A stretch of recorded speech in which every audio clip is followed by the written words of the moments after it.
Danny Lodge and the Looks have made one of the most tremendous records I've heard all year. Their new LP, Word on the Street, released earlier this year on Squirt Gun Records, is a power pop masterpiece. Sure, you've got bands aping Cheap Trick and the Beat left and right, but Danny Lodge mixes his influences up, breaks them down to their basic elements, and what he creates from it is something truly inspiring.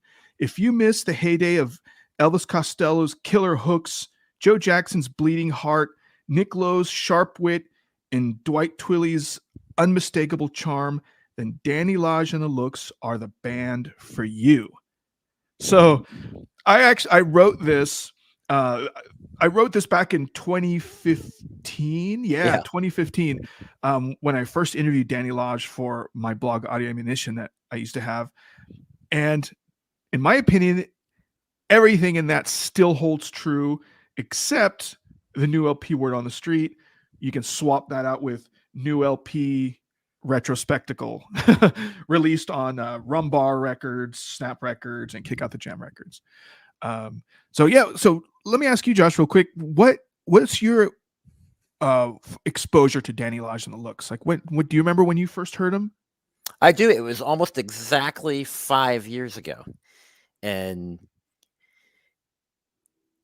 they had just released Alive and Kicking, and he contacted me by email. He just said, "Hey, check this out," and I dug it. And the next thing you know, I was writing a review and becoming a fan. And it's been great to follow Dany and Jeanette over the years, and they've been producing a tremendous amount of really great pop music, rock and roll, garage rock, whatever you want to call it, and kind of building on that power pop foundation, but kind of growing with every release. So fantastic. Yeah, and that's one of that's one of the great things. I mean, you still experience this. I don't have a blog anymore, but when just you get stuff just cold, so it just drops in your lap, and then you listen to some, you just go, okay, and then you listen to things, and you discover these gems, these gems in the rubble. and Danny Lodge and the Looks were definitely one of those gems. Same thing with me. We he emailed us with that album with Word on the Street, and the thing that one of the things I was so impressed about is the lyrics. Like, I heard the lyrics, I listened to the lyrics, and for some reason, like, there's something about that I was like, I need to interview this guy. I want to know this guy. They're so honest and like hard on your sleeve type. What it stood out for you? I mean, I guess you kind of explained it already, but do you remember what like just stood out for you when you first heard the Looks? Yeah, I was kind of a late comer because I didn't really hear the band until Alive and Kicking. So at that point, they kind of already gotten past just being a power pop group, and you could kind of hear Danny really coming into his own as a singer songwriter, and that's kind of what I kind of like, is he kind of combines that lyrical quality of a singer songwriter and kind of that musical variety, but still has those satisfying big hooks and great choruses and just killer tunes. So I think about Nick Lowe, I think of Paul Westerberg. And those are names that get thrown around all the time when people talk about Dany, but I think people say it because it's probably true. Exactly. I think you hit around the mark. I mean, every one of his albums that I've heard since Word on the Street has gotten better and better and better and better. And it's just a really cool thing to have been there and see this. When you think, well, they're all going to start sounding the same, because I mean, how, power the genre of power pop can only be stretched so far, but man, it's like he keeps finding new ways. Yeah, and that's what's cool is kind of like when we were interviewing Charles Matthews and we were talking about, do you have a broad definition of power pop or a narrow definition of power pop? And to me, Dany Lodge and the looks, that's broad definition power pop at its finest. Yeah, well said. So, without any further ado, this is our Dany Lodge and the Looks episode.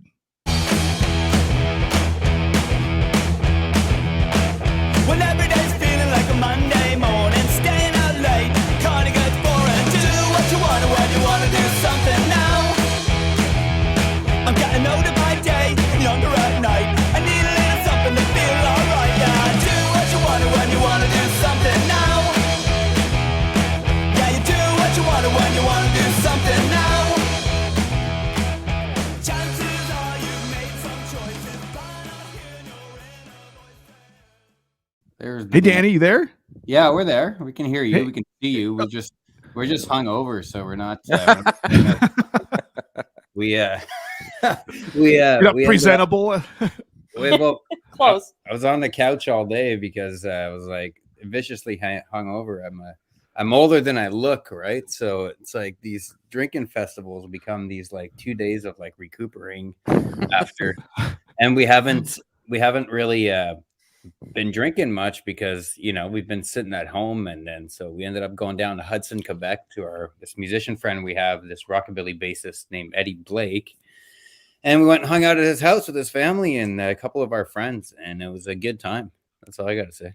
But now I'm awake now because Jay sent me a message, says, "Oh, we got to do that interview." Like, oh yeah, I was sitting here with Josh, and I said, "Oh man," I forgot to remind them that it was this Saturday, or that it was this Sunday. I should have reminded him, and I sent the message, and I'm like, I'm gonna hope that you're just hanging out, or something. Well, the thing is, we've been trying to do this for like so long, and it's because what the last times you guys were trying to do it was like on the Fridays, but the Fridays where stuff started opening up again. So then I got caught in all the engagements that I said I was going to go. It's like this Friday, or you guys are playing a show. Yeah, I'll be there. And we just moved back to Montreal, right, in October or whatever. Oh, okay. We sort of did it silently, we didn't really, but we lived in Montreal for 5 or 6 years. And then during the pandemic, it was like, okay, we're going to go back to Montreal just to change things because we can.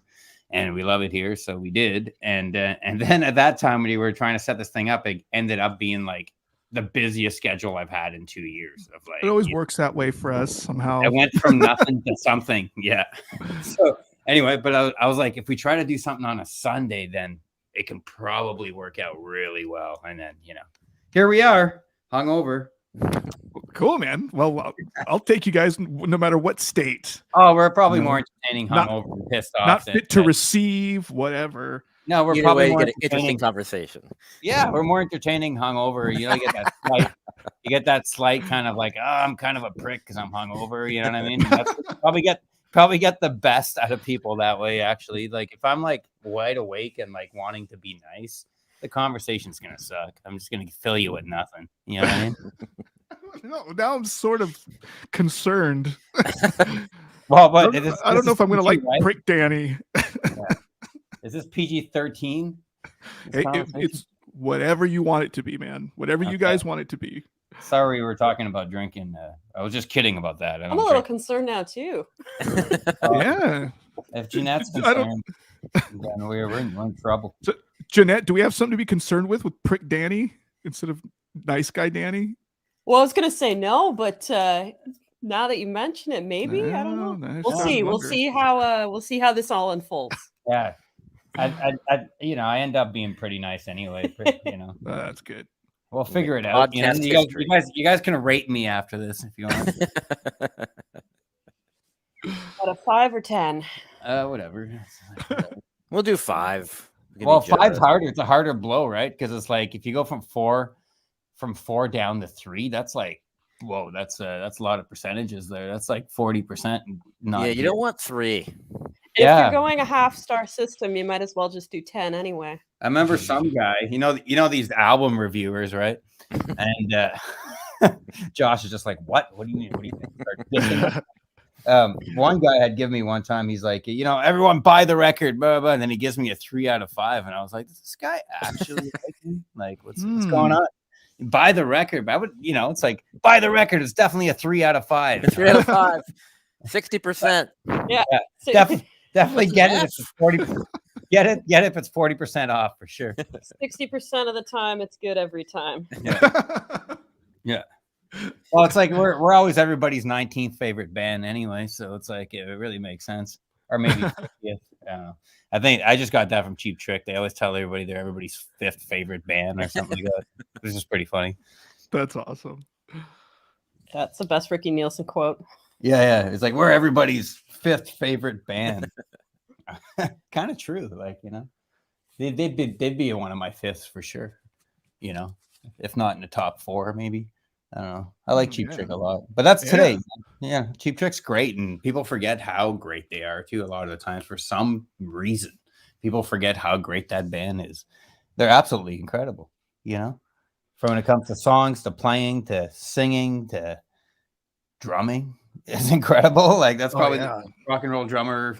I don't know if there's a better one. Like Bunny Carlos is something else. Remember when we watched him play in Rockford one time on a Monday night with his Monday night band? He just plays drums as like the small bar at Mary's Place, which is one of our favorite places in Rockford. And like we had the bar owner actually got us to meet Bunny that day. So we went and hung out there, and then he was playing with his Monday night band. And just to see how great of a monster this guy is on drums, you put him in a small room like that, and you're just like, oh, that's what it takes to be this amazing rock and roller, right? It's like you forget that these people are super talented, right? And for the price of a couple beers, it's the cheapest drum lesson you'll ever have. Yeah. Oh yeah. Wow. Did you guys ever hear? Were you guys fans of that band, Tinted Windows? I know of them, but I never, didn't hit it too hard or anything. But it's pretty good. It's like him. I want to say one of the guys from. What's that? The little Hanson. I was gonna say the little Yes, Oompa. Oh yes, I know, but yeah. Yes, totally. And that's it's good. It is good. Yeah. It's great. Really but good. why would Bunny do something shitty anyway? Like he always does cool stuff. Yeah, it's just great, like classic power pop, really. Yeah. I gotta listen to that now. Yeah, And thank you for reminding me about that. Is it James Eha? He's in the band too. Yeah. Oh, James Eha, he was from Smashing Pumpkins. A guitar, cool guy. Yeah, I like that guy. Yeah, you should check it out. It's pretty good. It's like, Yeah, I was really surprised too. It's a very eclectic mix of individuals forming something great. Yeah. I don't know. Hanson was kind of cool. Like, remember?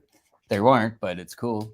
You know what I mean? Like those songs were actually well written and stuff. Oh yeah, it's catchy stuff. Yeah, totally. Yeah, like what very was it? much so. I remember Bop, bop, yeah. blah, boo, bop. Whatever. It's kind of cool. Yeah, we're still talking about it. Yeah. Oh, I still know the song. I still know that chorus. It's like 25 years later. If I can write a chorus that, like, 25 years later, someone's like, "Oh, there's that Bop song by Dany Lage." It's like, now do that at 13 years old. Yeah, do that at 13 years old. That's pretty cool. Yeah. So we're gonna launch into this interview now. Oh, I thought we were doing it.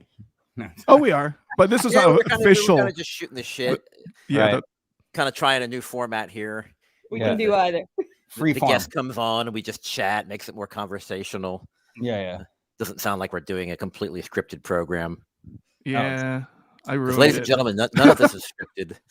I did one to, like, a couple of months ago with or maybe last summer with this guy, and we chatted for about a half an hour, and then he's like, "Oh yeah, so I guess we're doing the interview now." And I was like, "Oh man," I was like having a beer and stuff. I was like, "Oh yeah, I forgot that we're." Yeah, don't worry, Josh. We skimmed the script earlier. So. Yeah. All right, so let's talk about COVID.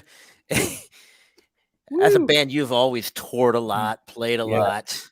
Yeah. And so all of a sudden, 2020 hits and you're stuck at home. So what was it like being stuck at home and not being able to play? How did you occupy yourselves? Well, we can preface how it started, which was kind of on March 6, 2020, and I'll always remember that date. We played a show at the Horseshoe Tavern for our Canadian record label, We Are Busy Bodies, and they were doing their 15th anniversary. Was it their 15th? Yeah, the 15th anniversary show, and I was sold out. We played with Limblifter, and that was really cool. And it was sold out, but it was in the air that there was something in the air, kind of thing, right? So everybody was sort of there, and it's like, okay, there's this thing, apparently, this disease, blah, blah. We played the show, and and then we got back home, and everything sort of got worse and worse, right? So it's sort of like, okay, we're going to shut down for 2 weeks, and then I remember it was March 15th was my birthday, and the next day, like, everything was just getting canceled for us. Our whole year was getting canceled. And then it got like shocking and scary, because then we're like, what, are we not going to do this anymore? Every domino falling. Yeah. It was just like one after another. So that got really depressing, and it was hard to even to think that this could even be happening. Right. So what was the question again? I wanted to preface that. Well, we actually did to kind of make the best of it once we sort of got our heads around the fact that we're, not going to be on four wheels for a while. So we just hunkered down, and we were living in a house that we happened to have built a studio in over the past years before that. So we just recorded.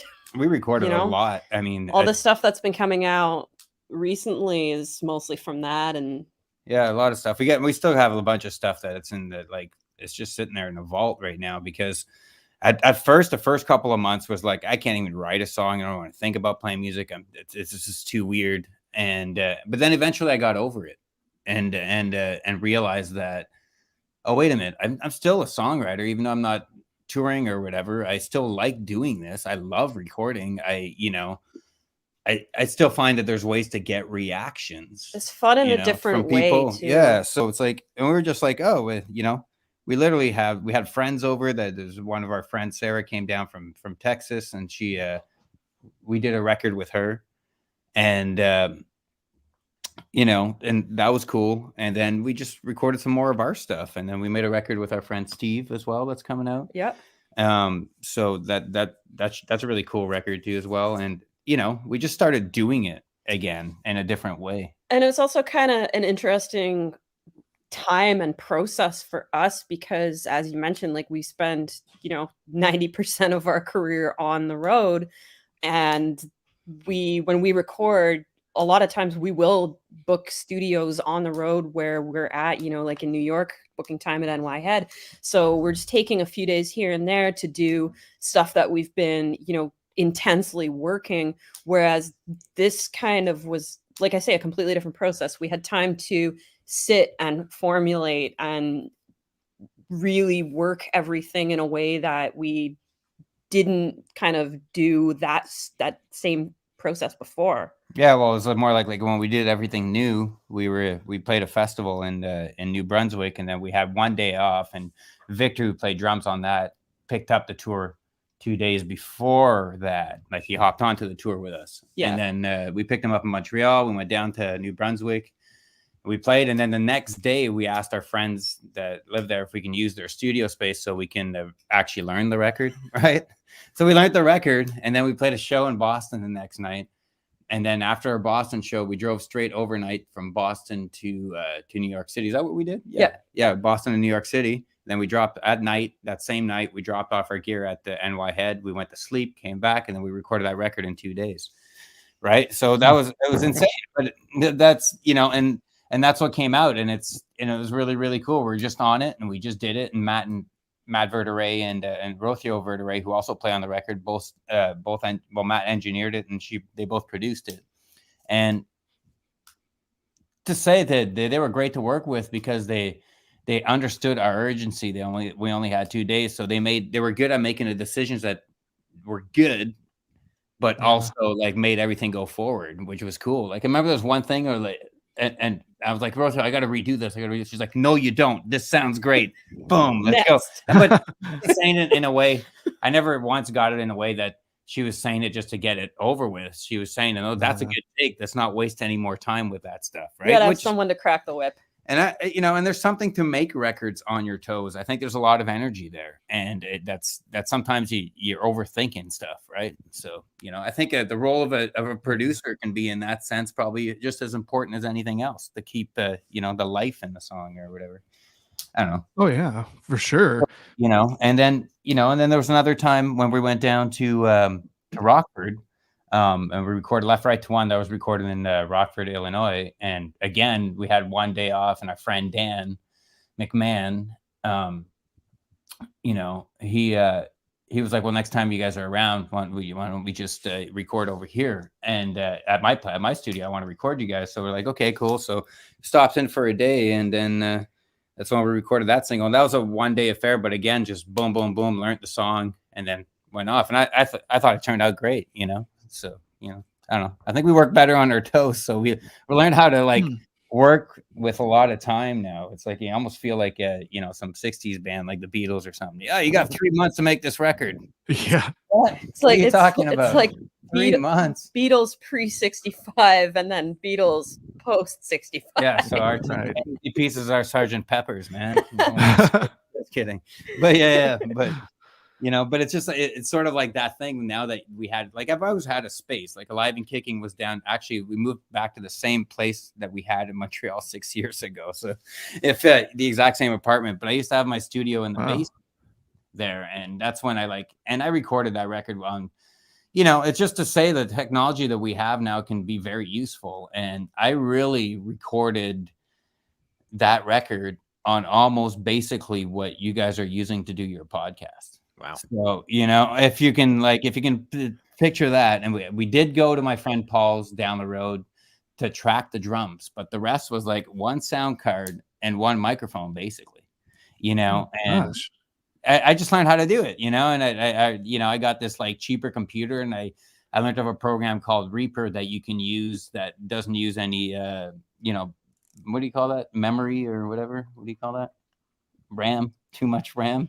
If you're asking us, man, I have no idea. It's I just push the little buttons and it I'm works. looking at Jeanette she's just like, "You dummy." Jay, he was literally elbowing me. I was like, memory? Read access memory? Is that what it is? Random. And RAM. Anyway, but yeah, I don't know. So when we were in the pandemic, for the first couple of months, we were pouting and bummed out. We didn't want to play live anymore. We didn't want to do those live stream things because we were like, okay, that will never represent us. It won't feel good. Yeah. We're a band that's played over 1,000 shows, and it's kind of crazy, but we're a band that you probably need to see live. It is one of those things. It's people they really like the live show, and I find our recordings are one thing, but the live thing is something that we do, I think, because we have done it so much that we have this certain sense of being on stage and where we feel at home, and it's our thing, so that was out of the element. So we're like, okay, well, let's just make some music, and yeah, that's where that goes. If that answers me. No, yeah, perfect. But I just want to add a little bit to what you were saying, and not to knock anything that that anybody has done, but I tuned into a couple of the at-home acoustic sessions, and then they had even they had a Comic Con online, San Diego Comic Con. It was it just depressed me a little. Yeah, well, some of them that's were straight up hard to watch, and it's some of them was just I know some people that would do one every week or every 2 days, which is fine, but it's do you really need to be doing that? You know what I mean? Do you have to play for people? Is it really that much of a gift? It was just, I don't know. To me, it's it didn't make much sense to do that. That's exactly what I mean by it wouldn't have felt good for us, because it's kind of everything was super depressing enough as it was, and at that point there was zero light at the end of this incredibly long and arduous tunnel. So for us it would have just been embracing the shit. Yeah, right. Exactly. It's everybody's all depressed and You want to watch us play while we're at probably our worst state we can be right We're now? also depressed and feeling weird. Here you go. Here, pay $15 for that, man. You know what I Yeah. mean? It's like, come on. And then there were bands that did it really well, and some of the bigger bands did it really well. To note, the Guided by Voices one was really amazing. That was a really good one. And the Sadie's one at the Horseshoe Tavern in Toronto one of the first. was one of my favorites. That was really good. And they're probably the best players. The Sadies are probably the best rock and roll band in this world, I think, right now. Like, just the way they play and everything. I don't know if you guys know about them, but you should listen to the Sadies. They're absolutely phenomenal. But whatever. I mean, those are the two ones that I really liked, for live streams or whatever. And they just, they sounded good, and like they played really well, and it was cool, That's the other thing too. You don't want to do it if it's not going to sound top-notch professional. Like for us, we just didn't want to do the one mic in the middle of the room. Yeah, because it doesn't work for us. And then you end up, for some dumb reason that you can't figure out, you got some weird feedback, and then everybody's just waiting there. It's like, you're killing us. I invited 5 friends over for this, or whatever. Oh my kids are watching. I don't know. It's kind of weird. It's like, So you mentioned that you guys started playing out again. So how are the crowds? Are they back to full fist pumping strength, or is everybody still kind of like, stay away from me, kind of? Lockdowns have been in waves here, so it's really been dependent on whatever the upcoming variant is, I suppose. Yeah. So like the first show we played during the coming back was this festival in Sudbury called the Northern Lights Festival, and that was cool. It was sold out, but it was like people sitting so spread out from each other. It didn't feel like there was anything going on. Like it was hard to get any energy for anything. And everybody was trying hard. Like the whole staff there was trying to make everything better, and everybody knows, right? It's like, this is not how it should be, but we kind of made the best of it. But like, as far as like, playing, what you miss is to play that really good rock and roll show. Mind you, we're not like some huge band or anything or blah, blah. So, obviously there's shows on the road that aren't that great, and then there's the really good ones, but the ones that you really miss are the really good ones, right? So you're hoping that the first show back is one of those good ones where you feel the sweat off people and all that kind of stuff, right? But no, it wasn't like that. It was basically people started up. So that was weird. I restarted a song 3 times because I was like, it was Left, Right to One. Yeah, Left, Right to One. I wasn't used to playing it anymore. We played every night, usually, or a lot, most of the nights. We switch our set list all the time, but it's just, but everything was just a little yeah. tilted. So I was like, I started being funny with it because it's at a festival and there is a lot of people there, and they're all sitting. I'm like, yeah, I haven't done this for like over a year, so let me try this. We try it again. Boom, fail. I'm like, I couldn't remember the first verse or something like that. And then I failed. But then the second show was with some really cool band from Toronto called UIC, kind of legendary around Southern Ontario, and they're really cool punk band, sort of like the Stooges in a way. Yeah, really cool. Awesome punk band. So we did that, and that was 90 people, at the Horseshoe Tavern sitting down, which is completely weird, like, and so it's like we can't get any lightning of that show. We tried, and everybody was trying. I mean, it's probably the best venue in North America. I love that place. It's probably one of my favorite places to play. I love the sound of the stage. I love how it sounds out there. It's cool.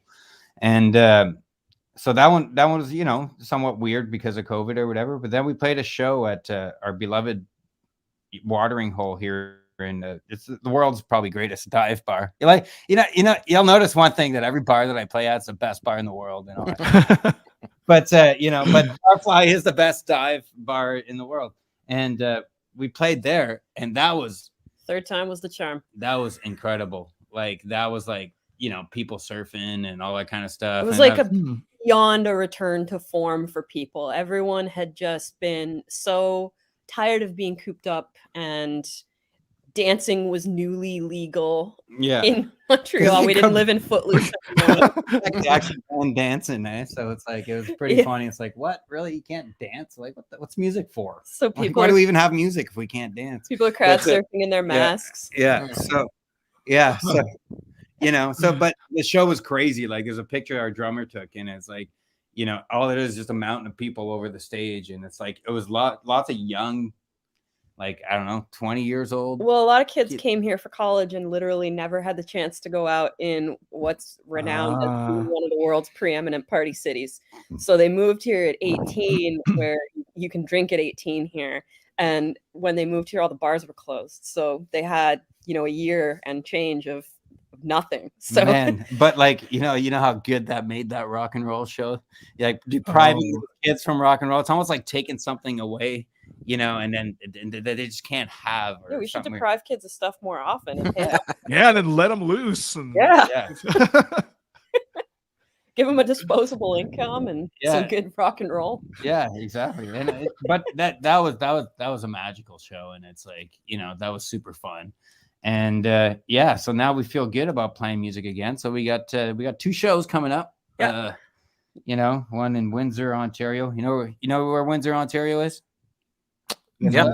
No, I South don't. Detroit. South Detroit, like that song. Like that song no one's ever heard. Well, no, that song. What song was it? Don't Stop Believing. Oh yeah, Don't Stop Believing.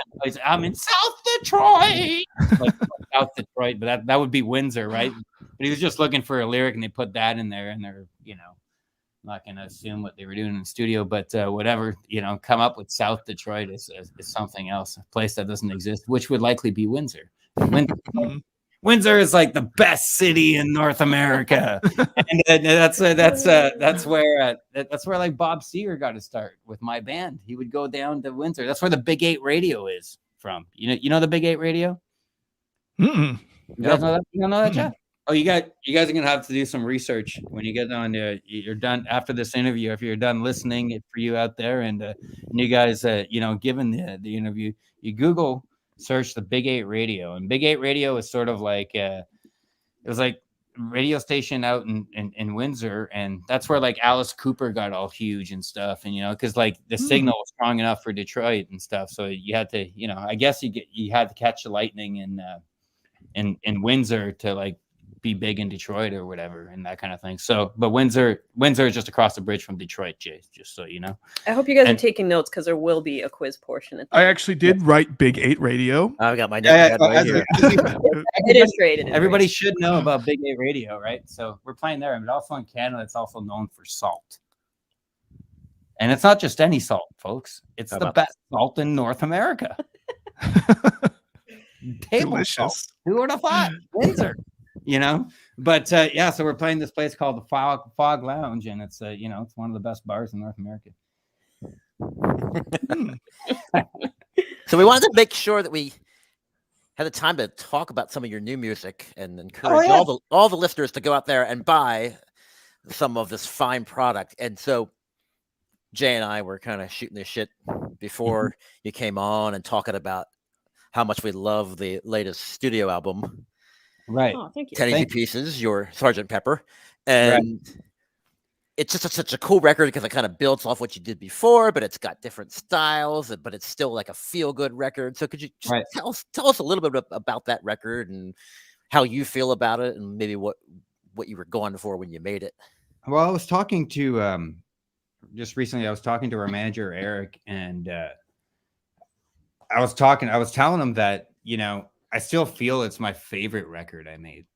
Yeah, I'd concur. And the reason is because, like, I think we are, and me as a songwriter, I think I'm you can sort of see where I'm kind of maybe not going to just necessarily do the same sound for a while. Right. And I think it's exciting time, because I think I feel content with what I did previously to lead to where I am. Right. So, so I don't know. The thing is like, I'm really concentrating. I'm just writing the song and not caring about anything else. And I think we're starting to see a lot more of that on the last record, because, you'll sort of hear like there's stuff where I go into folk and, that kind of stuff, but, and there's the garage stuff. And then there's always like, the power pop stuff or whatever. But, I think I'm more about writing the song now than I ever was. I also feel too that with that record, I feel like so much of the instrumentation, like just with Dany's songs, it really fell into place. It was just so naturally there. Dany would be in the basement recording his vocals, and I would be I'd be upstairs and I could just hear exactly what the harmony was going to be, you know, or Right. Danny's writing this song and I like, we know what the bass line is going to be because it's already built in. Yeah, it's like sometimes Jeanette just comes down and just nails the bass lines. Like the drummer's there hanging around. He's just like, how the hell does she know? I'm like, I don't know, man. She just came down and just played the bass line. We did one track and It's suspicious. You know? we did one track and we did we recorded the drums and Danny and I, you know, played like our ghost tracks over top so that we're still live off the floor. And our drummer went outside to smoke a cigarette. And by the time he had come back in, I'd already written and recorded the bass line for the song. Wow. But I mean, like, And he was like, I guess you guys got to get started on Jeanette's parts. Danny's like, no, she just did them. yeah, we're good, man. Go home. I need to do my vocals. But you know, but we were fortunate enough at that time that we had a friend in Sudbury that was a very talented drummer. He still is, Dusty Campbell, who played on I guess he played on that record. No, we got other records and stuff. Yeah. But I wish we could have brought him here with us. yeah, but you know, he had 2 pandemic children, so he was staying there. Right. So yeah, but that's okay. I love the guy. But anyway, but yeah, to say, like, the thing is like, I don't know. One thing I really appreciated the last time I read your review on, was it the Retrospectacle that you did a review on not too long ago, Josh? Yeah. I did bring up the thing. It's like, you know, Danny's a songwriter, and I'm like, you know what? Now you people are starting to get it, because like that's sort of what the thing is, right? And it's hard for it's always been hard for me to find a place to sit where my music goes, right? To let my music sit where it is. Like I never knew, like, am I a power pop band? Am I a punk? Am I a garage? It gets complicated, man. You're like, you don't know where to market your band. You're just like, you know, you fans of music are complicated sometimes. It's like, you know, where do we categorize it? And in Canada, it's like, it's funny. In America, they kind of get it. It's like a little bit more, okay, yeah, that's power pop or whatever. But in Canada, it's kind of weird. It's like, sometimes, a lot of times, we have to explain what we do, you know, and it's just kind of, it's weird, man. So it's like, but, you know, to me, I've always been someone who just, you know, writes the song, and, you know, and it comes out that way probably because it's me, you know, and that's just the way it is. You know, I'm not trying to write a record like, you know, any other artist, contemporary artist you can think of that's doing that. It just comes out that way, you know. So if anything, you know, I probably, you know, like more of like what happened in British pub rock, where they thought about the song a little bit more than just the sound. I don't know if that makes any sense. Like, Yeah. I feel like Dave Ledmans and Nick Lowe or whatever, like they're more of like this, they're more about the song, right? It doesn't matter what particular style that we play in, it'll just always be great, you know. And I think that's a good way to think about it, because it, you know, it'd be hard to just write one thing for the rest of your life. I think that's even like, you know, I don't know if that makes sense. No, it makes perfect sense. So speaking of your new music, can you tell me a little bit about that video you guys made for You and Me? Oh yeah, that's that was a fun. See, again, this is during the pandemic, and we went down. We did 2 videos at that time, and was it the week after the other one? It was about a month after the video for Don't Keep Me Right. Guessing. So we did. They were pretty close together.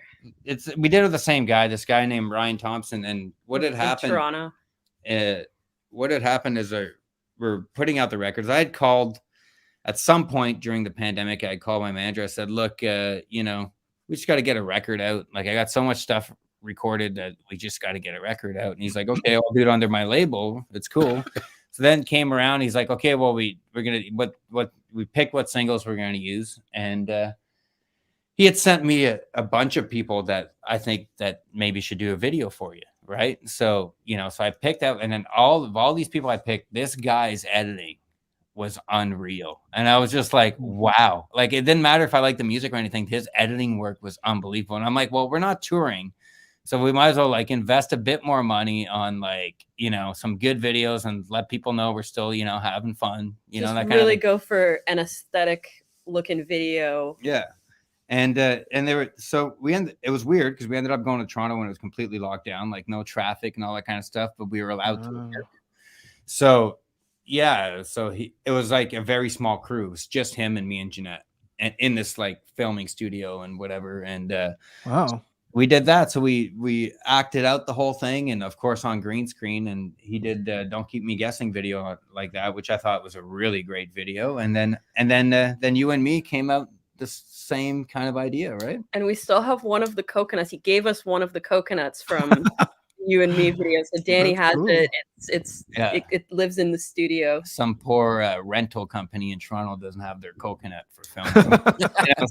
No, he bought those because he had the Oh, spray did he? painted. Yeah. Yeah. So I remember I tried taking one of the phones or something. He's like, "No, man, I got to bring that back." And I was like, "Ah, come on," and just say you lost it. You got insurance on it, right? But yeah. So yeah, and then That video was such a blast to shoot, though. You and Me. It's It so looked close. like it. It But definitely then again, that comes across. When I picked him, then Thank you. he gave us the treatment for it. And Don't Keep Me Guessing. I was like, okay, cool. That's cool. Like really cool pop video. I get it. That's cool. But when he gave me the treatment to You and Me, I read that thing and laughed. I was like, oh my God, is he actually going to make this good? And sure enough, it is, man. It to me, it's completely hilarious. And it's like, it's some weird, like kind of Gilligan's Island trip or whatever. And, And it was one of those times where it's like we had one day to shoot. So we started early and finished late, but because all of us were having such a good time, it really went by like nothing. By the time we left the studio, like the minute we left the studio, we were like, wow, I'm tired. But up until that point, it was like, yeah, Adrenaline. yeah, exactly. When you sing, the reason why I know the lyrics to both those songs, well, You and Me, it's because there's 17 lyrics in it. It's like so small lyrically. It's like it's so simple, but but Don't Keep Me Guessing. It's because I literally sang that 120 times during that shooting. Right? It's like you just keep going, and it was like he filmed a lot, so it was lots of So I was like, being an actor is a tiring job. Like I'm happy I'm a rock and roll musician. That acting stuff, man, it's a lot of work. Yeah, when you're playing rock and roll, you really only have to act and give it 110% for like 45 to 60 minutes a day. No wonder Elvis just did movies for a while. No, he still put out records at the same time. But, Colonel Parker had that guy working hard. Oh man!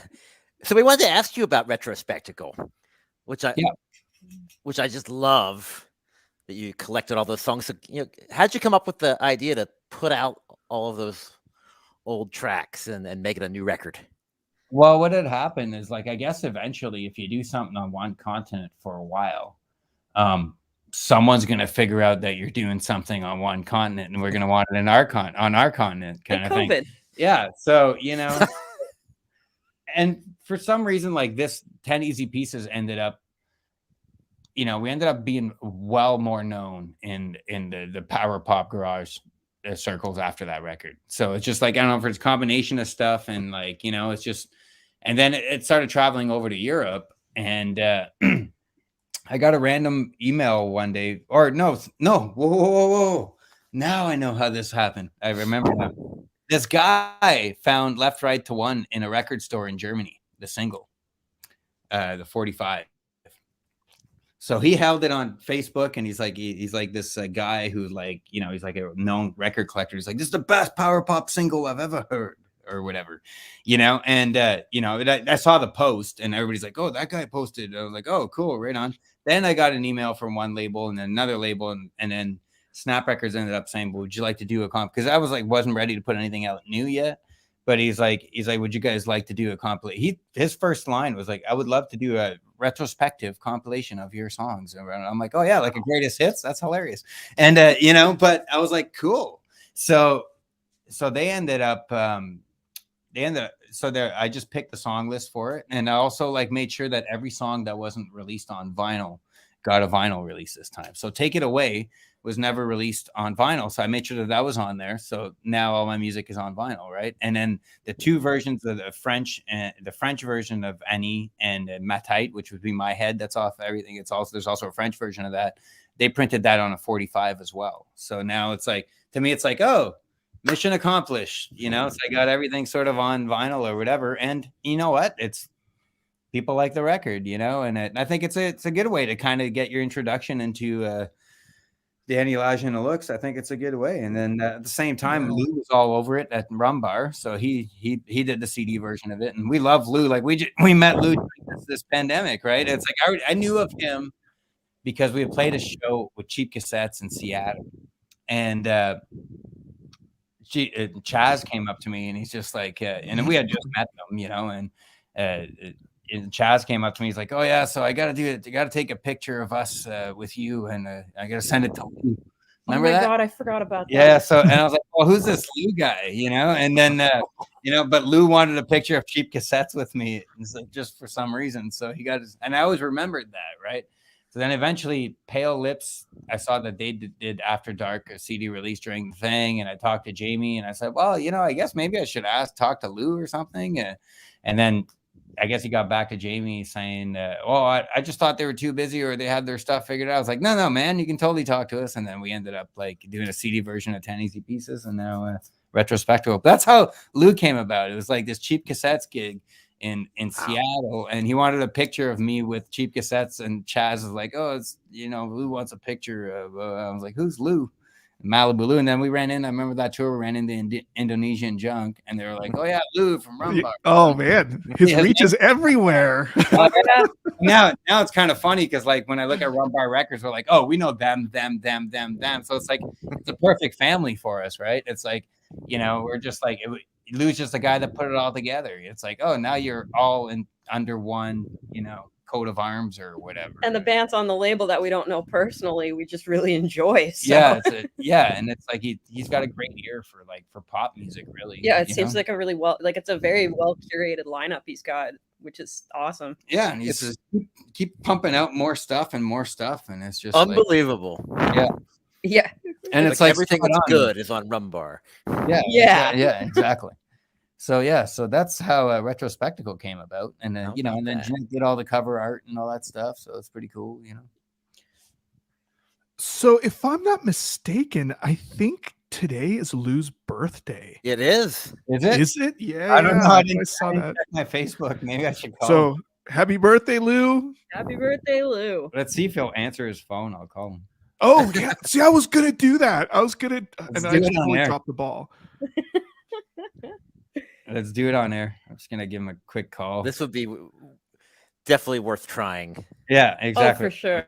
I'm trying it right now. Speakerphone. Oh, this is gonna be fantastic. I got my fingers crossed. Hey, you've reached Lou. Oh. Hey Lou, happy birthday from me, Jeanette, Josh, and Jay. Happy birthday. If you guys could say happy birthday, man. Happy birthday. We're doing an interview right now. We were hoping you'd pick up the phone, but happy birthday. Straight to voicemail. Straight to voicemail. Screening your calls. I'd say he's pretty busy today. Yeah. Oh yeah. I shouldn't have asked him to put out the next record, man. He's yeah. Put him live. Me, man. Too much stuff. But no.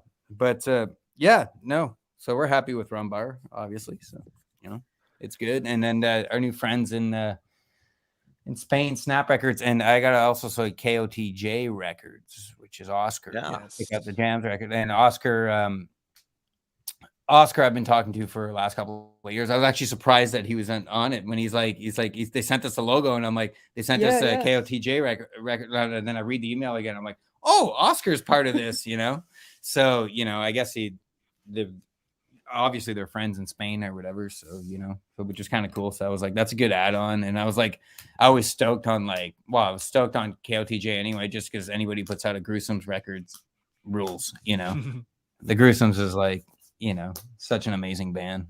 I don't know if you guys know the Gruesomes. I do not. No. Oh my god! Nice. Another entry in the notes. That is get that pen going. That's another Canadian. So that's another Canadian thing. The Gruesomes, and the Gruesomes are one of the best garage bands of all time. That band is so cool. It's unreal, but it's hard. It's a little bit harder to find their stuff, but definitely look online, and it's absolutely fantastic, and it's characters, and they toured all over the place, and they're just the real deal. And they're local to us in Montreal. Yeah, Montreal. But so So there's another little note. The gruesomes. But anyway, Gruesomes. yeah.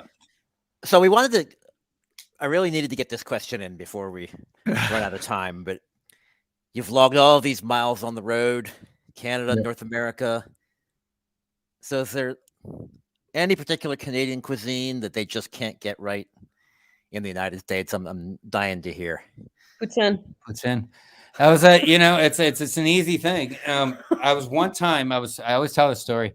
I was peeing in Wisconsin somewhere at a gas station, and on the urinal, it's like you Americans do weird stuff sometimes, it's like on the urinal menu, like as if like if I was like, Because that's what you're thinking about. that's what I gotta do right now. It's like while I'm pissing, I gotta read this menu, and that's gonna entice me to get more food, right? So anyway, so I'm pissing at a gas station, and I read the menu, and they're like fries, cheese curds with gravy fries. Cheese curds with gravy fries, and I'm like, we got a perfectly good name for that. You know what I mean? Like it's like cheese curds and gravy fries. Come on, come on. Like I'm cheese. Like, can you just say poutine? Like cheese fries and so many places don't even bother with the curds. I think Wisconsin's the only place that I've ever seen curds as an offering. Everywhere else just tends to go with like the disco fries style of grated cheese. Yeah, that's right. Like and cheddar is for heathens. So then it's not poutine then. It's not poutine then. No, it's disco fries. Like, I mean, you Fast gotta fry concoction. Yeah, exactly. But the thing is, it's like I've never seen something that. Well, maybe there is something, but I've never seen something that people got wrong so much. That's so simple. It happens in Canada. 3 too. ingredients. Like they always try to cheat it. It's like, why are you trying to make that gravy so fancy? Like it's just a powdered gravy, man. Like get with it. Like just powdered gravy on fries with the cheese curds in it. It's, the best poutines you'll ever have cost like $5, and they come from a shitty greasy spoon diner or a chip that truck. sells or a chip truck, and they sell like 2 things, and that's one of them. Those are the best poutines you'll ever have. I guess you can say it's more of a Quebec dish though, because I remember like in the 90s eating poutine in Ontario on tour, and I was just like, what the hell is this? You guys do not do poutine properly. It's like, and then you go back and have a Quebec poutine, you're like, okay, this is why people love this. It's like have you guys had poutine? No, I haven't. I have, but it's probably not the best because it's Pennsylvania poutine. So well, I don't, maybe someday I will have the proper poutine. They're getting hipper. It's a regional variant. Our friend Steve in Baltimore swears that we got to have this poutine in Baltimore, and I forget the name of the place now. I can't remember. But he keeps saying it's because the guy moved from Montreal, and he has like this place now, and it's pretty good. But I don't remember the name of the place. I'd have to ask Steve. Steve Branson. Could be worth it. Yeah, but anyway, yeah. So it may be you might be able to find it, but it's basically it's fries, cheese curds, and gravy, melting the cheese curds into this thing. I always put pepper on it and vinegar. Vinegar is a secret sauce kind of put on. And it's like it's so good. It's so good, and it's terrible for you or whatever. But it's like it's definitely something that indeed. It's definitely one of the bad things you should be doing in life. It's like eating poutine. If the last 2 years have taught us anything, it's enjoy some poutine. Enjoy the unhealthy. Right. Yeah. Right. If you're gonna do it, enjoy it, man. It's like that. Feel weird about it. It's like if you're gonna drink, have a good time. Yeah. Hey.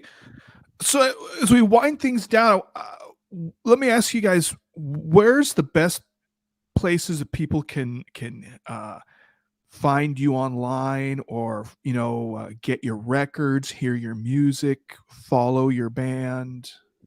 We used to have a website, but now that's like filled with like Viagra pills and all that kind of stuff. We don't know how it happened. Yeah. So that's not us. We don't promote like penis enlargement and stuff like that. We really don't care. But right now, if you go to our website, you will find ways to enlarge your stuff and get your stuff going and stuff. But for our music, us, for our music, let's not make this any longer, right? Okay, so Bandcamp is pretty good, There's also our labels Bandcamps, We Are Busy Bodies and Rum Bars and Snap Records, and KLTJ and Transistor 66. Yeah, right records. You know, I would literally All of just those band camps. literally if you're gonna buy our music off our labels is your best chance. If not, you're gonna come to a show and get it.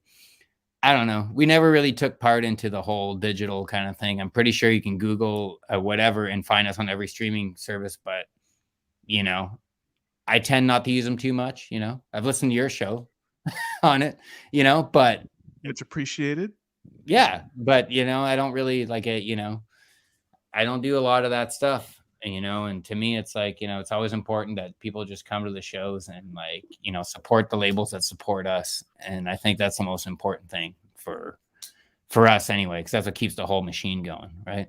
Wasn't for, you know, if it wasn't for these little labels that work with us and the, you know, you know, nerds at record stores and all that kind of stuff, I don't think we'd exist. So, you know, maybe we support it that way. Like it's everybody can just get anything online, but I mean, if you're able to support it and like do it that way, it's cool. You know, that's the way I look at it. Yeah, man. Well, Jeanette, Dany, thank you so much for spending a Sunday afternoon, or actually in your case, Sunday evening with us. Yeah, We that's greatly right. appreciate it. Afternoon where you guys are. Oh, you are. And then I am. It's like 6 o'clock here. yeah, and Josh is from Broad Street, so it's like, you know, East Broad So you- Coast. yeah, it's the best city in North America, Philadelphia. All right. Well, so hang out for just a little bit. I'm going to just end this thing. So go buy Dany Lodge and Looks. Go, if they come to your town, go see them, buy their stuff. You will not regret a single cent. Thank you so much for tuning in.